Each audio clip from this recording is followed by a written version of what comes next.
everybody. I hope you all had a great Christmas. Successful New Year's on the way. Welcome to Coffee with Casey. My name is Casey Sampson, and we go over market conditions and market strategies. And today, we're going to look at the year that was in 2023, what happened. You got to know what happened because then it tells you what's going to happen into the future. So it was a great learning year. A lot of information to go over. Now, yesterday, I did for the first time Market in a Minute, where in about 2 minutes, I give you an update on, inventory, interest rates, and all that. But it's really moves fast for people that just need quick information. Coffee with Casey is meant to sit around and get into some of these numbers and market conditions and market strategies a little bit better. So let's get going. Let's start with, two things drive real estate markets: inventory and interest rates, right? So the more inventory, then that's a downward push on the less inventory we have, it's an upward push on pricing. That pushes prices up because there's nothing to buy, scarcity. Interest rates, when interest rates go up, prices go down. So these two factors are constantly working against each other, hopefully. In 2021, interest rates fell to their very bottom, and so did the inventory. Both of them bottomed out, and we had 20% appreciation in that year. So you've got to keep your eye on where's the inventory, and I don't mean generally, I mean local, recent, which I'm going to show you here. So know your inventory, know your interest rates. We're going to go over both. I'm going to show you that effect on pricing, how it's affected prices in 2003. We're going to look ahead to 2004 and see what's coming. It is a bright future. All right, so the first thing I look at is over the past year, 2023, how's inventory been in Arlington? Okay, it was only down 10%, not bad. Fairfax County down 21%, bad. Real bad in Loudoun County, 26% overall, 23% in Prince William, average of 20% down. Now, these averages are against a 5-year average. For the last 5 years, compare today's inventory with the inventory of the average of the past 5 years, that's what you get. So if anything held up prices this year, it's that screen. Lack of inventory kept prices up to where they were in 2022. Now, you need to know trends. Those are good numbers, but you need to know trends. The most recent information is the best information. So the next thing I look at is the fourth quarter. So how is the inventory in the fourth quarter? Well, it pretty much went higher. The lack of inventory went higher in every market. So we were down 39%, I think that says, in Fairfax County. 39% in the fourth quarter versus the fourth. So if it felt like there was nobody out there, there was nobody out there. That's what really happened. There was just no inventory in that fourth quarter. So now we get into the 30 days. In the last 30 days, how was inventory? Well, in Arlington, it's getting worse, right? But Fairfax County, getting better. Loudoun County, about the same. Prince William County is really losing their inventory, which is good. That means, the inventory is coming back in Prince William County, and then the averages you can see. It was bad, it got worse, and then it got a little bit better at the very end. So where are we for 2023? Lack of inventory propped up our pricing on these houses because really the buyers didn't have that much to pick from. Now, I need to go granular, and we do this for all of our markets. This is Vienna, and you can see in Vienna, back in the beginning of December, they were down 50% for the 30-day period as of December the 4th. They were down 50% on average for their 30-year inventory, right? So that's like, oh my gosh, we're starving to death. Our inventory is not coming back. But look how it progressively got better and better and better. And really, when I looked at it today or this morning, it was 4% higher than it was over the 5-year average. So a lot of things go into this, but the one thing I really need to look at is the inventory for each individual market. So let's look at some of the markets that we cover. So, well, interesting question. So that's further research. So let's say that if you look at Vienna in the beginning of the month, we were at 50% behind our normal inventory, and now we're basically dead even, right? 4% higher actually on the current number. So what was that? So I looked at it, and what happened was, I didn't put that chart on because I didn't have the time, but that chart looks like this. The inventory from the 5-year average goes like this, and the inventory from this year went straight along. So really, there was 19 homes put on in the last 30 days, and it ended 19 homes on, and it just went up and down as it went through. So really what happened was, it wasn't that Vienna got this blast of inventory. It's the lack, the natural curve never happened to this market. So we're actually currently at right where we were over the 30-day period last year. I hope that makes sense. But, you need to be inquisitive if you're a realtor, and I know a lot of Samson agents watch this. You just need to be inquisitive. Why is that? How did that happen? Are we in a period of lack of inventory? Do I have control of the market? Or are there 10 competitors on the market with me? And if you're listing a house, these are critical numbers you need to know. So, yeah, we have an analytics department at our team, and that's all they run is analytics. So when we do a pricing model, it's not just this is what it's worth, but this is how we got here, and this is where we're going. So either be very careful or be aggressive, one or the other. So that's what it tells us. So like I said, here you can see that not all markets are the same. So look at Haymarket. Haymarket is down, I think that says 37%. So their 30-year inventory is down 37%.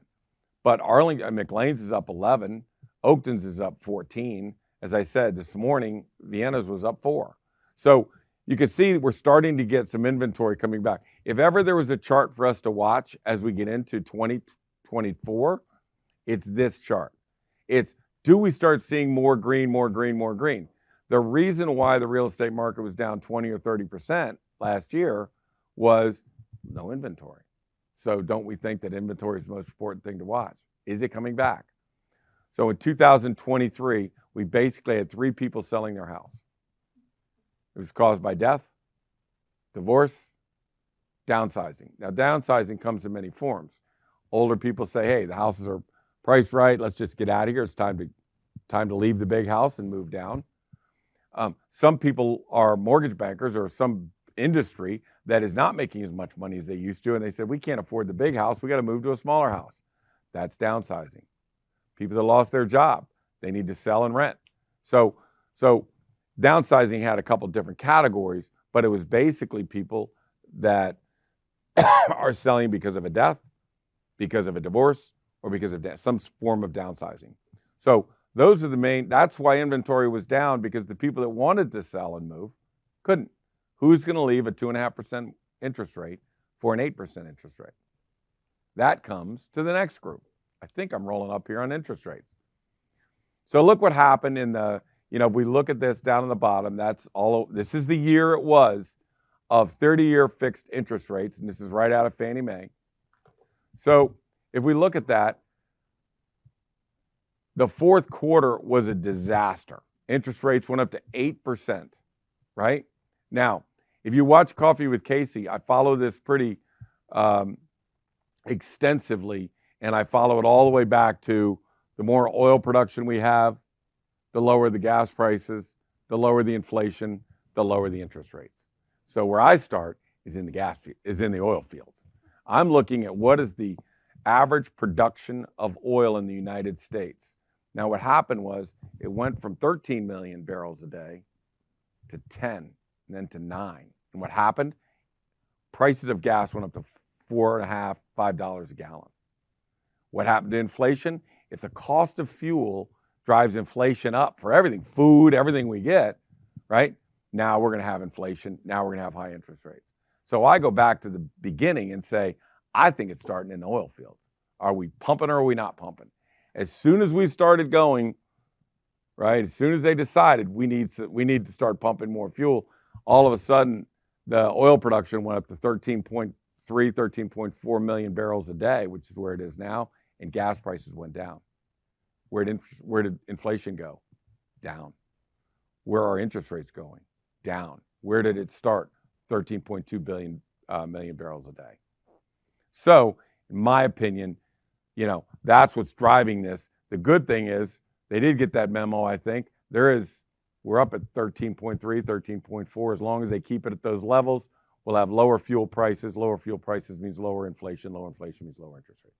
So I think we're on the right track right now, but trust me, we watch it every week because we need to know. We can't get blindsided as people that are buying, selling, or professionals in the real estate industry. Now, here's the catch, and here's where I know that interest rate of 6.675 is way too high. It's way too high because the leading indicator for interest rates are the 10-year bonds, right? 10-year treasuries. So can you see where it was at 5%? So basically, the 30-year fix should be 1.7% higher than that number right there. Now, that number currently today is about 3.8, so it's heading down. So even at that number, shouldn't interest rates be more like 5.75%, not 6.75? So there is a 1-point buffer right now that the cautious banks have on their 30-year fixed mortgages. So where they really should be is 5.75%, and they're coming down. Now, the Fed has already said they're willing to drop their rates 3 times in 2024. So all indicators right this second are that interest rates should be in the 5s.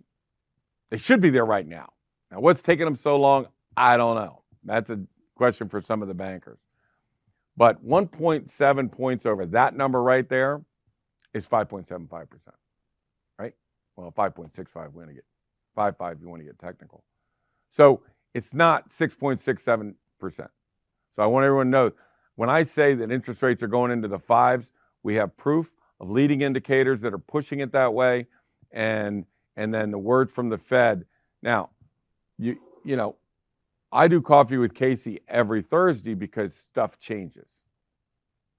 And if you're playing by the rules that were a month or 2 or 3 old, then you're going to miss something. So you need to keep up to date as buyers, sellers, and real estate professionals on what's going on in the market and what's coming into the market. So let's go back on that inventory real quick. What does that tell us? If you're going to sell, when do you want to sell? When inventory is low, right? When inventory is low, you have less competition, your prices are higher, because what happens if in 2016 they flooded the market with houses? In Vienna, over 1.35 million. In 2016, I listed a house and it didn't get contracts. It's a miracle it didn't get contracts. And I was like, what the heck's going on? 62 active listings on the market, over 1.35 million. 62. 2 were under contract. 1 was mine, which is the only reason why I kept that picture. But 2 were under contract. Now, when you have that kind of inventory, you don't want to be a seller when there's a massive amount of inventory, right? You want to be a buyer when there's a massive amount of inventory. But right now, the impetus to the sellers is if that inventory comes in, if the interest rates come down, they go, now's the time. Everybody puts their house on the market. Now you've got a ton of competition. That's what concerns me. That my main concern is that too many people are going to put their house on the market. Prices are going to get soft. And, everybody's like, hey, the market's doing great. Not anymore. Once that inventory goes up, those prices are going to dip. Okay? So, we need to keep our finger on that pulse. So the message to the sellers right now is if you're going to get your house on the market, you want to get it on early. You want to get on January, February, and March. You don't want to wait until April or May because that massive amount of inventory could be coming. Good for realtors. We make more money when they list more houses. Not so good for sellers that have more competition and more people to compete with, right? Now, again, this is a balancing act. We've got inventory. Inventory could be pushing house pricing up, and interest rates push pricing down. What happened? They balanced out. So they're the same price all year, right? So we're good. Another thing that tells me is we can use comparables that are all year. The problem has been that so few houses have sold that it's hard to get really good comps. But now, the one thing this tells me is if prices have been the same all year long and aren't going up or down, they're counterbalancing each other, I should be able to use comps from February, March of last year, April, May, June, right? So anyways, it just certain things, these charts aren't just charts, they tell you things. They tell you, yeah, you want to get on the market with lower inventory. You want to do it early, not late. Because if the inventory comes, now we got more competition. Interest rates will be coming down. We know that's going to happen. I would say that the 7 to 10 year ARMs will be in the 4s probably by April. VA and FHA march to their own thing. I basically go off the 30-year fixed and then their 7 to 10 year ARMs. In fact, to be honest with you, I just had a VA loan come in on one of our houses because we didn't have that many buyers. It's the first VA loan I've seen, and I mean, we just don't see a lot of VA loans. In some markets, most markets, you'll see a lot of them. In our market, we just don't see that much. So let's take a look at this. Another important chart we need to look at before you list a house. Let's say I'm going to sell a house under $1 million in Vienna. How many homes that are on the market are under contract? Well, right now, 77% of the homes that are listed are under contract. So what does that tell you? Only 23% are active, are available, right? So when I look at this chart, anything over that green line, anything over 60%, that is a seller's market. So under $1 million, Vienna, Oakton, Centerville, Aldi, all sellers markets. This is under $1 million. And then, Haymarket, still solid, still seller's market. Everybody else is still in that neutral range of 50 to 54%. So to be honest with you, right this second, my statement of it's a seller's market is true because of this right here. But you got to know each individual market, okay? So these are important to watch. And again, when I walk into a house and I'm doing a listing presentation, we're looking at these charts. Now let's look at over $1 million. So it's 20% McLean, 33% in Vienna. So 33% of the houses in Vienna are under contract over $1 million. And if it's under $1 million, it's 77%. So when I walk in and somebody says, well, how's the market? I don't know.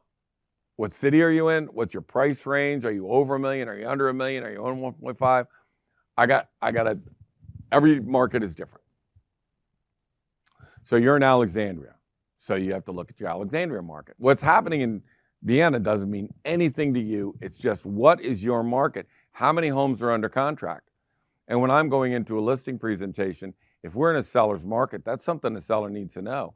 If we're in a buyer's market, seller needs to know that too.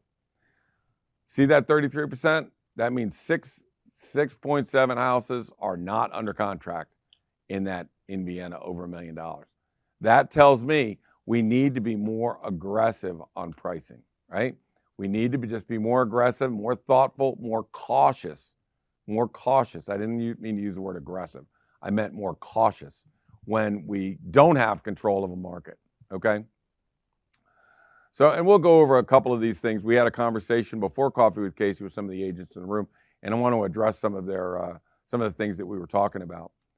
All right, so yeah. How are prices? So these are prices from 2018 on a 3,000 square foot house built in 1990 in Vienna. So that's what it was worth every year as we got. So why is this important? Well, see in 2021, I believe, 2021, see that big bubble? Well, you got to know that bubble because what happened was interest rates were at their low, and so was inventory. So we had no inventory and low interest rates. That's what caused the bubble. So when is the bubble going to correct, or how is it going to correct? So you can see that it leveled off, and pretty much 2021 and 2023 prices are about the same. Now, consistent, there's plenty of homes on the market for me to get good data on. So we can clearly see that those prices are about the same. They flattened out. Now, what the heck is the green line? If we started back in 2018 and I took that price of that house and I adjusted for inflation That's the green line. So that's what it should be if it just went up for inflation. So you can see currently, because of lack of inventory, homes are overpriced by about, I can't see what that is, maybe $80,000, $90,000. They're still overpriced. So Donnie and I argue all the time. Are they coming down 6%? Are they not coming down 6%? I'll let you know. Because if these interest rates go down, that's upward pressure on housing. If the inventory goes like this, now we're good. Now it's going to stay even. So you've got to play this game. You just got to play this game. Bottom line is, and I don't just check Vienna. There's Vienna versus Reston versus Oakton. Oakton is in the Oakton colors of maroon. Vienna is in the Vienna colors of black. So you can see, if you're comparing houses in Vienna and Oakton, it's pretty damn similar. Now, I would think, my thought was that Vienna's worth $100,000 to $150,000 more than Oakton. Not so. Not so. And I'll tell you why. That big mobile group that left brought in a bunch of doctors, and doctors love Oakton. They love Oakton. They're moving into some of those big houses. So as the mobile execs all left, making $150,000 a year, the $600,000 a year doctors all rolled in, and they like Oakton and they like those big houses. They like a lot of those neighborhoods. So when we take a big Oakton house, it goes right to Inova Hospital, and we start pumping, right? Because we do get a lot. You got to know who your buyers are. Again, the green is Reston, and shows you that Reston never experienced the bubble that Vienna and Oakton did. That might draw a conclusion that homes in Reston are a better price right now. This is the more farther out counties, Haymarket, next time I'll do Alexandria, Haymarket, Ashburn, Centerville, and South Riding. And you can see they're all following similar paths. And right this second, Centerville is not keeping up. So Centerville may be the best buy of that whole group right now, right? So we follow this, but again, it's still showing me that look at a lot of them flattening out, or they are pretty much where they were. So Vienna's not a fluke.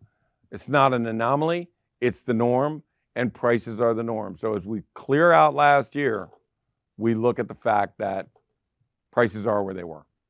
And now you know how they did and what we'll watch. Every Wednesday, I'll do a market in a minute. That's going to move fast. It's going to go, inventory, interest rates, success rates, prices. Boom, fast. But then in Coffee with Casey, we can talk it out a little bit and learn how that happened, why it happens, and what we're looking for next. Okay? I think that's it, right, Justin? You can click all that off. Yeah, we're good. So let's talk about a few things. Even though inventory is down, the interest rates are still 6.65% and people waiting. So is that buyer pool engaged yet? Not really. So you still have to do certain things, right? So we talked about a house going on the market and the importance of doing a pre-home inspection. This year, we had listed, let's say 80, maybe 80, 85 houses. We sold 80, 85 houses. We sold them all. All of them sold. And I'll tell you why. Because first of all, we make sure that they're priced right. So when you put a listing on, we make sure the price is correct. Second of all, the predictive analysis saved us 50% of the time. So the predictive analysis was not a game changer, because we've been doing it now for 3 years. We put the home on the market as an open house. As coming soon. We put it on for 7 days. We put it at a price that might be a little aggressive. 800 or 850? Let's try 850. No market there. So in that 7 days, we do geofencing, social media, blast it out, do our email cards, do our renters, do everything we can possibly do. Let the neighbors know, tell your friends. We do it all in that 7 days, and then we listen. And it gets closer. And on the Wednesday before we launch, now we start looking at the hit counter. How big is our buyer pool? How many people are looking at this house? How many people love this house? We've already done our reverse prospect, marketed to everybody on the reverse prospect list. So how many people love this house? And that's a strong indicator, because if I have 6 people that are all saying, this is my favorite house, baby, we're going live. We're going live at that number. right? And I know that I've got at least 3 contracts coming in. So we look at, first you want to look at your hit counter. That's easy. Everybody's got that. It's on MLS. Then you want to look at your showing time. How many people are coming to see the house? If I'm going to launch on Thursday and I know I've got 2 people coming, I'm at the wrong price. We got a major problem. Now, I'm going to tell you this. We closed 100% of our deals in 2023, and we couldn't afford to lose any of them, right? Can you imagine how bad it would be if 20% or 30% of your listings didn't sell? That would crush us. I mean, I just can't handle something like that.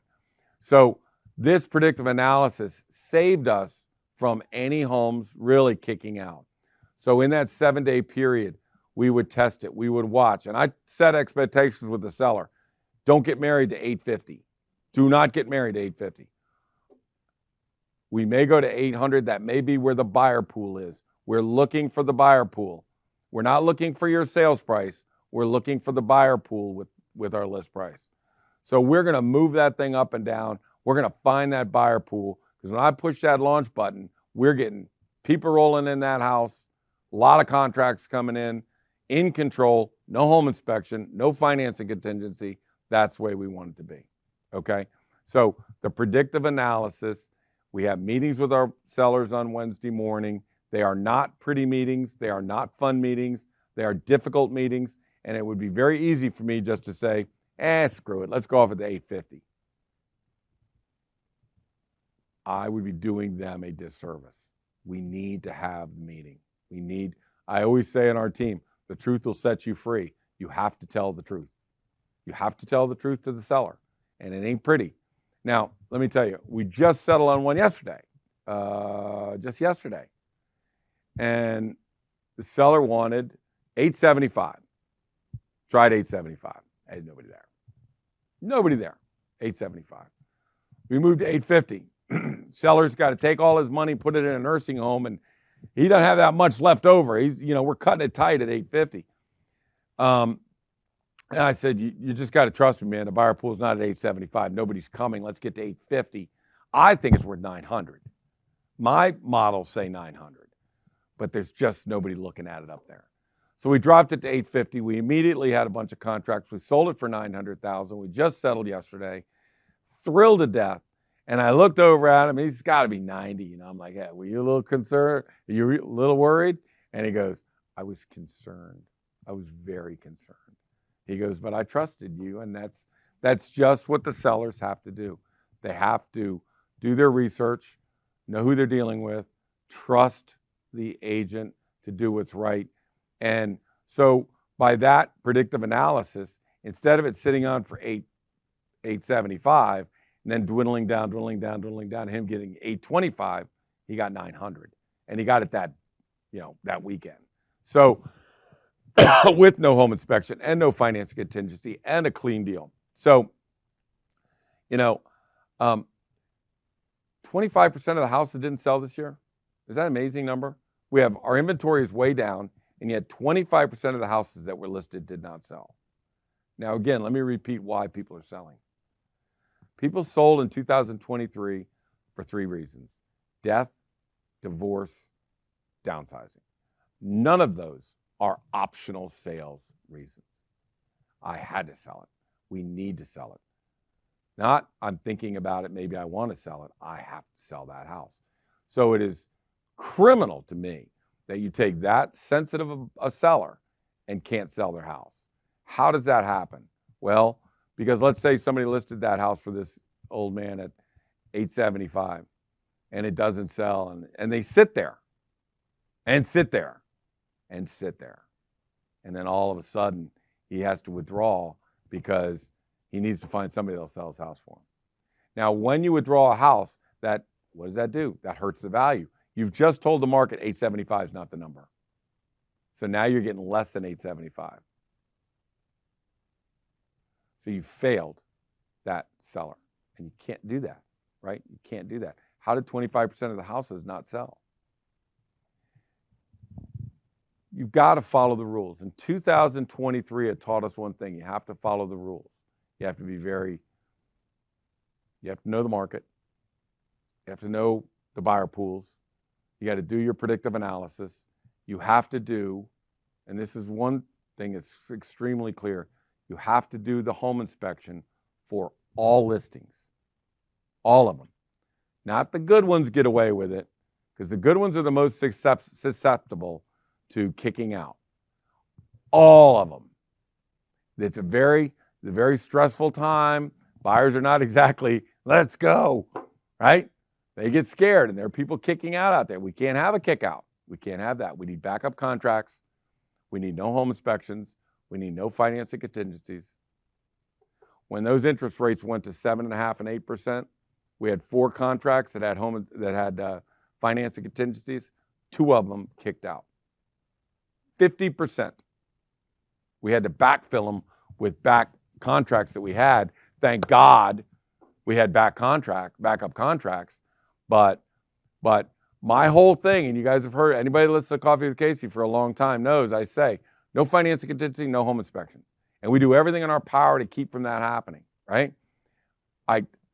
Due to interest rates in the 7s, 8s, 4 houses at home had finance contingency in the last 60 days. 2 of them kicked out.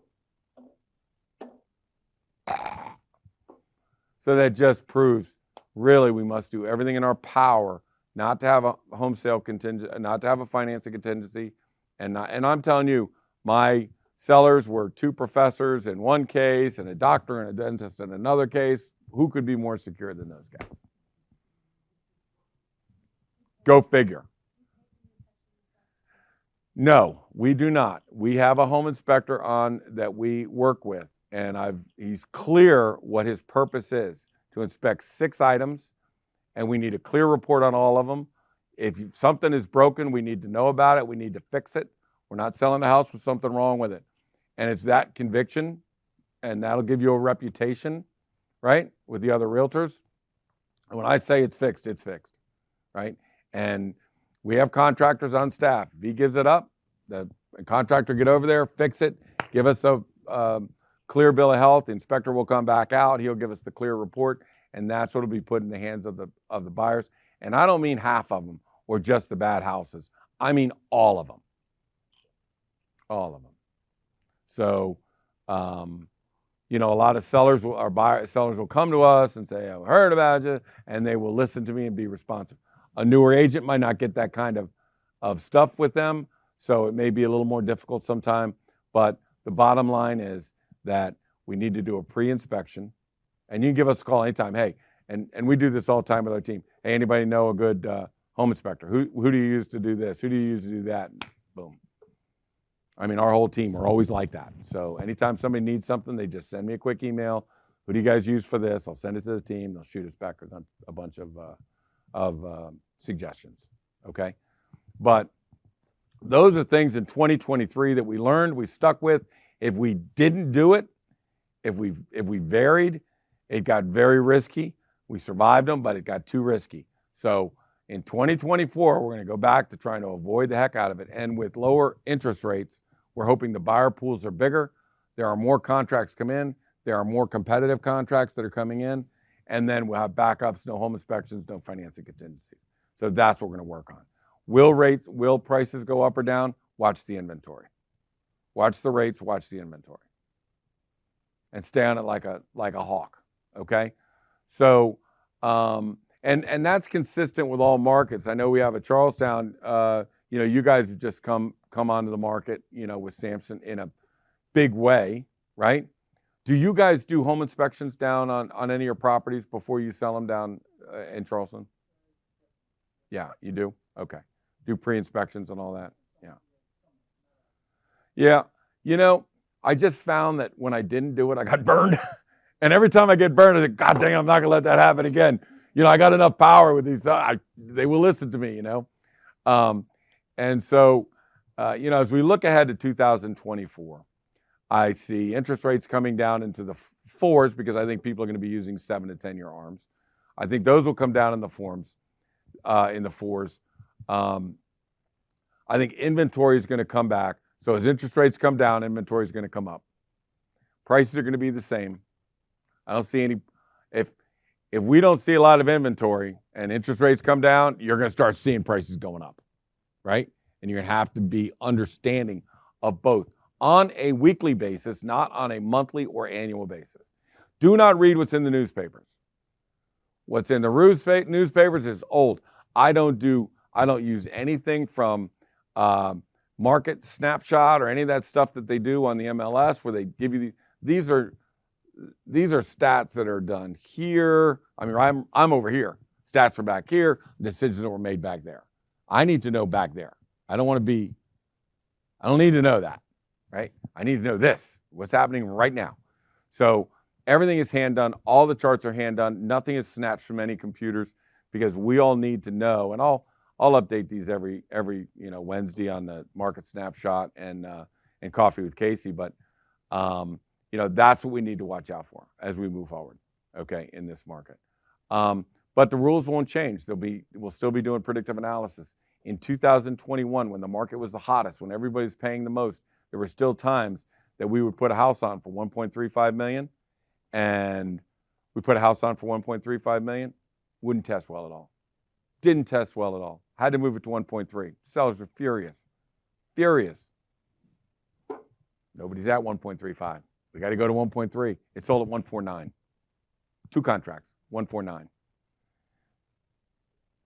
This young, the 90-year-old guy that gentleman that we just sold for, was concerned, probably a little scared. I mean, he only has so much money. He's not making any more money, right? That's a big $50,000. So let's think about this. He's not making another nickel. He's got to take what he has. His wife has passed away. He's got to move into this, old assisted living kind of place. And it's razor sharp. Do you think him getting $900,000 now, as opposed to $825 after going through this downward, what we call the death spiral, do you think that $70,000 to $75,000 was important to that man? Do you think that the peace of mind of having your house under contract with 2 backups, gave him comfort that he could go ahead and guarantee and say the check's going to be here and start moving everybody and getting everything going? And with that, I say this. The one thing I learned in 2023 is you got to tell them. You got to tell them. You can't. If you know that he's going to get hit by a bus, you got to tell him. And I think that in years gone by, maybe the market was hotter or better, and maybe you could get away with a mistake or two. Can't get away with a mistake in 2023. In early 2024, you cannot make a mistake. You can't make any mistakes. So the one term that we use more than anything right now is you got to tell them. You know what's coming. They know what's coming. No, they don't know what's coming. You got to tell them what's coming. What they're hearing from their neighbors, 850, that's crazy. What are you, crazy? You need another realtor. He's an idiot. That guy's an idiot. I've had neighbors call me names. What the hell are you doing? I tested that number. That number didn't work. I'm telling you, there's no buyer pool at that number. We got to come here, and then we get it, and it goes over the top. And then I feel like going around and doing high fives to all the neighbors and go, how about that? Got your neighbor and others, whatever. So anyways, that's the theory for 2024. That's moving ahead. Those are the 2 things you have to watch out for. That's where prices stand. There's where interest rates are headed. And now we have to sit and wait and chart and watch. Is the inventory here or not?